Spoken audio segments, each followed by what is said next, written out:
اعوذ باللہ من الشیطان الرجیم بسم اللہ الرحمن الرحیم۔ آج کا ہمارا سبق سورہ فرقان آیت نمبر 53 سے ہے جی، کہ جس میں اللہ تبارک و تعالیٰ نے دو پانیوں کا تذکرہ کیا ہے اور دونوں پانیوں کو جو اللہ نے خاصیت دی ہے اس کے اندر کی حکمت کا تذکرہ کیا ہے۔ ٹھیک ہے جی، فرمایا اللہ تبارک و تعالیٰ نے وَهُوَ الَّذِي، اللہ وہ ذات ہے مَرَجَ الْبَحْرَيْن، مرج کرتا ہے وہ دو سمندروں کو، مکس کر دیتا ہے دو سمندروں کو، ساتھ کر دیتا ہے دو سمندروں کو، دو دریاؤں کو۔ ھذا، ان میں سے ایک، عذبٌ، میٹھا ہوتا ہے، فراتٌ، خوش ذائقہ، پینے کے لحاظ سے میٹھا اور خوش ذائقہ ہوتا ہے۔ وَھذا ملح، اور دوسرا جو ہے وہ ملح، نمکین ہوتا ہے، اجاج، سخت کڑوا۔ اس کی مثال سمجھ لیں، یہ جو ہمارے 5 دریا بہتے ہیں اور بہہ کر کہاں گرتے ہیں جی؟ سمندر میں گرتے ہیں۔ یہ 5 دریا کیسے ہیں جی؟ میٹھے ہیں، ان کا پانی پیا جاتا ہے، جانور پیتے ہیں، ہم انسان بھی یہی پانی پیتے ہیں، ریفائن ہو کے سارا آتا ہے۔ لیکن جب یہ 5 دریا پنج ند کے پاس اکٹھے ہوتے ہیں اور پھر سیدھا جا کر سمندر میں گرتے ہیں تو وہ دریا، وہ سمندر، وہ کیا آتا ہے جی؟ سخت کڑوا اور نمکین۔ اللہ نے کہا یہ دونوں ملتے ہیں۔ اب دونوں کی حکمتیں بتائی ہیں۔ یہ پانی جو میٹھا ہے اس کی حکمت کیا ہے جی؟ یہ نہ ہو تو انسان ہی مر جائیں سارے، جانور ہی مر جائیں سارے، پیتے ہیں اس پانی کو۔ ٹھیک ہے، جو تعداد میں بہنے کے اعتبار سے نا دنیا میں یہ پانی بہت کم ہے، لیکن اتنا ہے کہ تمام انسانوں کی ضرورت کیا ہوتی ہے؟ رب پوری کر دیتا ہے۔ جب کہ سمندر جو ہے نا یہ اس زمین کا 70% حصہ ہے، جو انتہائی کھارا اور انتہائی کڑوا ہے، اس کو آپ پی نہیں سکتے، منہ میں ڈالیں چھالے پڑ جائیں گے زبان پر، اتارنا تو گلے میں بہت دور کی بات ہے۔ اب اس کی حکمت یہ ہے کہ یہ پیا جاتا ہے، اور اس کی حکمت کہ وہ پیا نہیں جاتا۔ کیا فرق ہے؟ اللہ نے سمندروں کو میٹھا کیوں نہیں رکھا؟ دیکھیں جی، میٹھا پانی جو ہے اگر کسی سوئمنگ پول میں اکٹھا کر دیا جائے، کچھ دیر کے لیے روک دیا جائے، چند دن بعد کیا ہوتا ہے جی؟ بدبو آ جاتی ہے۔ ٹھیک ہے، سمندر اللہ نے کھارا اس لیے رکھا ہے کہ وہ سارا سمندر کا پانی کیا ہے جی؟ اکٹھا رکا ہوا ہے۔ اگر وہ بھی میٹھا ہوتا اتنی بدبو اٹھتی کہ انسان روئے زمین پر زندہ ہی نہ رہ سکتا۔ اللہ نے یہ حکمت رکھی ہے کہ وہ 70% پانی کھارا رکھا ہے تاکہ اس میں بدبو پیدا نہ ہو، ورنہ پوری کی پوری انسانیت اس پانی کی بدبو سے ہی مر جاتی۔ پھر جس طرح انسان مرتے ہیں، کھربوں کی تعداد میں مچھلیاں اور سمندر کے اندر کیا ہوتے ہیں جی؟ سمندر میں ہی مر جاتے ہیں۔ ٹھیک ہے، ہم انسان مرتے ہیں تو اگر ہمیں کیا کرنا پڑتا ہے ان کی بدبو سے بچنے کے لیے؟ قبر میں دفنانا پڑتا ہے۔ ٹھیک ہے، اگر وہ پانی میٹھا ہوتا یہ ساری مچھلیاں اس میں مر جاتی، ایک تو اس میٹھے پانی کی بدبو اور ایک پھر ان مردہ جانوروں کی بدبو۔ یقین کریں ایک لمحہ دنیا میں رہنے جوگا نہ ہوتا۔ تو اللہ نے یہ دونوں حکمتیں بتائی ہیں کہ ایک پانی کو میٹھا رکھا ہے جس سے تم اور جانور استعمال کرتے ہو، اور یہی دوسرا پانی جو 80% ہے اس دنیا کا وہ کھارا رکھا ہے۔ ٹھیک ہے، تم تو نہیں پی سکتے، لیکن اس میں حکمت یہ ہے کہ اگر وہ بھی میٹھا رکھا ہوتا تو کوئی رہ نہ سکتا تھی۔ چلیں جی، پھر رب نے کہا جب یہ دونوں ملتے ہیں، اس کا تعارف بھی اللہ نے سورہ رحمان میں بھی فرمایا ہے، فرمایا وَجَعَلَ بَيْنَهُمَا، پھر ہم نے بنایا ان دونوں کے درمیان برزخن، ایک پردہ، وحجرن، ایک ایسی آڑ، محجورہ، جو بڑی مضبوط آڑ ہے۔ آڑ کا مطلب کیا ہوتا ہے جی؟ ہمارے جو دیہاتی لوگ ہیں وہ خوب جانتے ہیں کہ جب دیہاتوں میں زمین سیدھی نہیں ہوتی، ایک بننا ہوتا ہے، اس کے اوپر دوسرا بننا ہوتا ہے۔ اب 2 بننے میرے اور 3 بننے کیا ہیں جی کسی اور کے ہیں، تو وہاں پر نا وہ لکڑ کا پھٹے لگا دیتے، نشانی لگا دیتے ہیں کہ یار یہ آڑ ہے کہ تمہارے جانور اس زمین پہ نہیں آنے چاہیے، اور اس کے جانور اس زمین پہ نہیں آنے چاہیے. تو اللہ نے کہا ہم نے ان میں ایسی مضبوط آڑ رکھی ہے کہ یہ دو مختلف رنگوں کے پانی ہیں, دو مختلف کثافتوں کے پانی ہیں, مل جاتے ہیں لیکن ملتے نہیں ہیں, ایک نہیں ہوتے. اس کی بہترین مثال اٹک کے پل پہ جائیے گا, ادھر سے دریائے کابل آتا ہے, یہاں سے سندھ آتا ہے. آنکھوں سے دیکھا ہے سندھ کا پانی سبز ہے اور کابل کا پانی مٹی والا ہے. یہ دونوں پتہ نہیں کتنے کلومیٹر ساتھ بہتے رہتے ہیں, مکس پل کے نیچے دیکھیں آپ کو مکس نظر نہیں آئیں گے. آپ کو افریقہ اور انٹرنیٹ پہ جانے کی ضرورت نہیں ہے, کابل یہاں جا کے آپ دیکھ لیں. اچھا جی, رب نے کہا کہ ہم نے یہ ایسی آڑ رکھی ہے یہ آپس میں جو ہے نا وہ مکس نہیں ہوتے. پھر اللہ تبارک و تعالیٰ میری اور آپ کی طرف آتے ہیں جی.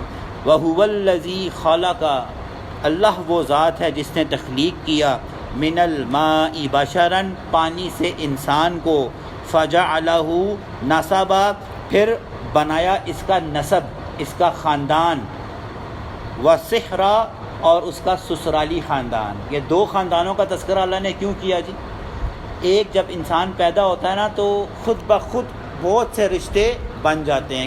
کوئی ماں ہوتی ہے, کوئی باپ بن جاتا ہے, کوئی ماموں بنتا ہے, کوئی چچا بنتا ہے, کوئی پھوپھی بنتی ہے. لیکن یہ سسرالی رشتہ وہ ہے جو پیدا ہوتے ساتھ نہیں بنتا. کیوں عابد صاحب؟ بعد میں بنتا ہے. ٹھیک ہے جی. تو اللہ نے کہا کہ اللہ نے تمہارے پھر وہ سسرالی رشتہ دار بنائے, ٹھیک ہے, جو تمہارے رشتے میں نہیں تھے لیکن تمہارے گھر میں تمہاری بیوی آنے کی بنا پر تم بھی ان رشتوں میں کیا ہوئے, منسلک ہو گئے. ٹھیک ہے.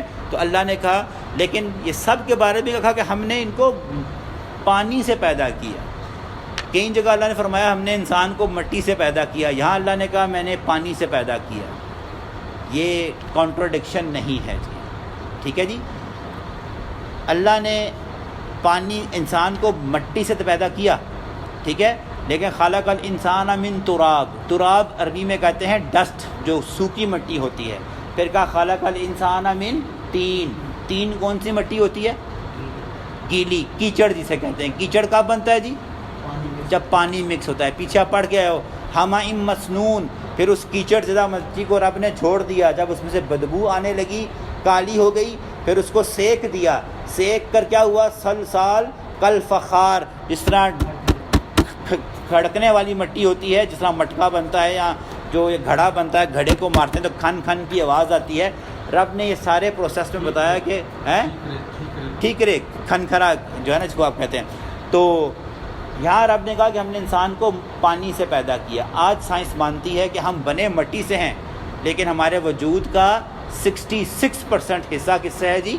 پانی سے ہے جی. ٹھیک ہے. تو اللہ نے یہاں پر پانی کا تذکرہ اس لیے کیا کہ پانی ہماری جسم میں میجورٹی بیس پر موجود ہے جی. اور اللہ نے اسی مٹی میں پہلے پانی ملایا تھا جو کیچڑ بنا تھا, پھر ہم انسان بنائے گئے تھے. اور کیچڑ کب بنتا ہے؟ جب مٹی کی مقدار کم اور پانی کی مقدار زیادہ ہو جائے. ٹھیک ہے. تو یہاں اس کا مطلب یہ ہے جی. ٹھیک ہے. پھر کہا وَكَانَ رَبُّكَ قَدِيرًا, اور اللہ جو ہے وہ قادر ہے, یہ سارے رشتے اس نے بنائے ہیں اور تم پر فرائض ہیں ان رشتوں کو نبھا کر زندگی گزارنے کی. پھر اللہ تبارک و تعالیٰ واپس آتے ہیں توحید کی طرف اور کہتے ہیں وَيَعْبُدُونَ, اور یہ عبادت کرتے ہیں مِن دُونِ اللَّهِ, اللہ کو چھوڑ کر. کن لوگوں کی؟ مَا لَا يَنْفَعُهُمْ, جو ان کو ہرگز فائدہ نہیں پہنچا سکتے, وَلَا يَضُرُّهُمْ, اور ہرگز کسی نقصان کے یہ متحمل نہیں ہو سکتے. جس کی یہ عبادت کرتے ہیں, جس کو اللہ کے ساتھ شریک ٹھہراتے ہیں, وہ کیا ہیں جی؟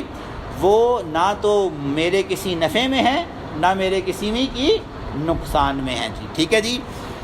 وَكَانَ الْكَافِرُ, اور ہے کافر, عَلَىٰ رَبِّهِ, اللہ کے خلاف, ظہیرہ, مددگار. یاد رکھنا مسلمانوں, کافر آپس میں مل جائیں گے, اللہ کے خلاف تمہیں ایک ملیں گے. آج دیکھ لیں دین اسلام اور اللہ کی خاطر سب کافر ایک ہیں.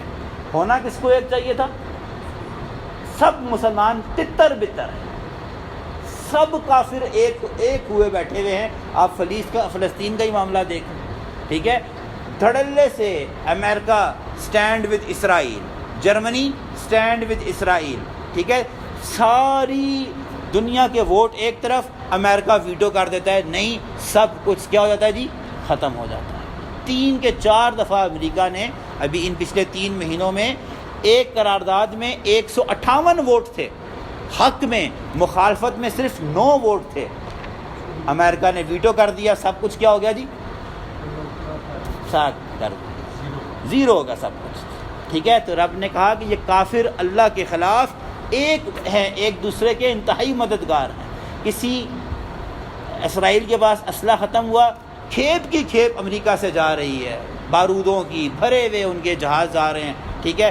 آدھے ٹینک جو ہیں وہ اسرائیلیوں کے ہیں، آدھے امریکیوں کے ہیں، آدھے جہاز اسرائیلیوں کے ہیں، بحری بیڑے ان کے کہاں ایک دوسرے کے کتنے مددگار ہیں، اور ہم مسلمان کیا ہیں جی؟ تتر بتر ہوئے بیٹھے ہوئے۔ اللہ ہمیں محفوظ فرمائے، ان مسلمانوں کو عقل اور شعور عطا فرمائے۔ اچھا جی، پھر فرمایا اللہ تبارک و تعالیٰ نے وما ارسلناک، نہیں ہم نے آپ کو بھیجا الا مبشرا و نذیرا، خوشخبری سنانے والا بھی اور ڈر سنانے والا بھی۔ مومنوں کے لیے آپ خوشخبری سنانے والے ہیں، کفار کے لیے آپ ڈر سنانے والے ہیں، ان کو ڈرائیں تاکہ وہ بھی رب کی خوشخبریوں میں آ جائیں۔ اچھا جی، فرمایا کل ما اسألکم علیہ من اجر، اے نبی ان سے کہہ دیں نہیں میں آپ سے سوال کرتا کسی اجر کا۔ یہ جملہ پیچھے آپ پڑھ کر آئے جی، کتنے انبیاء کرام، 4 کے 5 انبیاء کرام نے، وہ جو سورہ انبیاء تھی غالباً، بار بار ہر انبیاء کہتا ہے اے میری قوم میں تم سے کسی اجر کا سوال نہیں کرتا۔ تو اللہ کی سنت ہے، اللہ نے یہ جملہ محمد کریم صلی اللہ علیہ وسلم کے منہ مبارک سے بھی نکلوایا۔ کل، اے نبی آپ کہہ دیں ما اسألکم علیہ من اجر، ہرگز میں آپ سے کسی اجر کا سوال نہیں کرتا۔ کفار آگے تھے نا کیا کہنے، ابو نہیں جو ان کے بڑے تھے عبد المطلب سے، کہ دادا سے، کہ جاؤ جی اسے کہو کہ اسے کوئی سرداری چاہیے تو ہم سرداری دے دیتے ہیں، کسی عورت سے شادی کرنی ہے کوئی پسند ہے تو ہم وہ کر دیتے ہیں، ہمارے تخت راہ میں اگر کوئی رتبہ مرتبہ یا کوئی وزیر اعظم یا وزیر خزانہ کا رینک چاہیے تو ہم وہاں بٹھا دیں گے، اسے کہو کہ ہمارے بتوں کو نہ کہے۔ تو اللہ کے نبی نے کیا جواب دیا تھا جی؟ ایک ہاتھ پہ سورج رکھ دو، ایک ہاتھ پر چاند رکھ دو، میں تب بھی اس عمل سے۔ تو فرمایا میں آپ سے کسی اجر کا سوال نہیں کرتا، ہاں ایک اجر ہے جو میں مانگتا ہوں، وہ کیا ہے جی؟ الا من شاء، ہاں جو چاہے، جو یعنی کہ میں ایک اجر کی خواہش چاہت رکھتا ہوں، کیا جی؟ ان یتخذ، کہ تم بنا لو پکڑ لو، الی ربہ سبیلا، اپنے رب کی طرف راستہ۔ بس میں یہ تم سے اس اجر کا طلبگار ہوں کہ رب کا راستہ پکڑ لو اور صراط مستقیم پر آ جاؤ، بس یہ اجر کا میں متحمل ہوں، یہ مانگتا ہوں تم لوگوں سے، باقی میں کسی اجر کا تم سے سوال نہیں کرتا۔ آج کی ہماری آخری آیت، پھر آگے ایک سجدے والی آیت ہے وہ کل انشاءاللہ تعالیٰ جی۔ اچھا جی، وتوکل علی، اور توکل کریں اے نبی صلی اللہ علیہ وسلم، اور خطاب امت سے ہے، میرے اور آپ سے ہے کہ توکل کریں آپ علی الحی الذی، اس ذات پر جو زندہ ہے، قائم ہے، ہمیشہ زندہ رہے گی، لا یموت، اسے ہرگز موت نہیں آئے گی، ٹھیک ہے جی۔ وسبح، اور تم تسبیح بیان کرو، بحمدہ، اس کی حمد اور اس کی تعریف کے ساتھ، اللہ کی تسبیح بیان کرتے رہو، اللہ کی تعریف بیان کرتے رہو، وکفا بہ، وہ کافی ہے اس کے ساتھ، بذنوبی، تمہارے گناہوں کے، عبادہ، اپنے بندوں کے، خبیرہ، خبر رکھنے والا، اللہ کافی ہے تمہارے گناہوں کی خبر رکھنے والا۔ بس اس آیت کو ہم نے سمجھنا ہے اور اپنی بات ہم ختم کریں گے۔ فرمایا اللہ کے نبی صلی اللہ علیہ وسلم، اللہ کی ہاں بدترین انسان وہ ہے کہ رات کو وہ کچھ گناہ کرتا ہے، اپنا منہ کالا کرواتا ہے۔ اللہ کی شان یہ تھی، اس کا کرم یہ تھا کہ اللہ نے اس کے اس گناہ پر کیا رکھا جی؟ پردہ رکھا۔ فرمایا ناپسندیدہ ترین انسان ہے کہ صبح اٹھتا ہے، جس گناہ پر رب نے کیا رکھا ہے جی؟ پردہ رکھا ہے، تو لوگوں کے سامنے کہتا ہے او جی راتی تے میں ایک ہی تھا جی، راتی تے میں 8 بوتلاں شراب دیاں چھک گیا جی، راتی اساں کچھ کیتا جی، نچدے رہے ہیں جی، اسی منگائے سن تے اسی ہوئے منگائے سن، پوری رات اسی رنگ رنگلیاں منا دے رہے ہیں جی۔ تو اللہ نے کہا کہ میں نے اس کے اس گناہ پر کیا رکھا تھا؟ پردہ رکھا تھا. اور آخری بات جی، اللہ نے کہا اللہ کافی ہے تمہارے گناہوں کی خبر رکھنے والا. مطلب کیا ہوا جی؟ اگر ہم نے اپنے گناہوں کا اعتراف کرنا ہے نا تو انسان کے سامنے نہیں کرنا. کس کے سامنے کرنا ہے جی؟ اللہ. اے اللہ ربنا ظلمنا انفسنا. اور آخری بات، عیسائیوں میں یہ عقیدہ ہے کہ جب کسی انسان سے گناہ ہو جاتا ہے نا تو وہ چرچ جاتا ہے. چرچ میں جو ہے نا باقاعدہ وہ کمرہ ہے، اسے کنفیشن ہال کہتے ہیں، کہ جہاں پر وہ بندہ آتا ہے اور پادری جو ہے وہ کہاں بیٹھتا ہے جی؟ پیچھے. یہ بندہ اس پادری کو اپنے سارے اس کالے کرتوت کے بارے میں بتاتا ہے جو اس نے رات کو کیا ہوتا ہے، اور کہتا ہے فادر یعنی کہ پادری، اللہ سے یعنی گاڈ سے میرے گناہوں کی بخشش. تو اللہ کے نبی اللہ تعالیٰ نے فرمایا یہ طریقہ نہیں ہے. اس کو تم کیوں بتاتے ہیں؟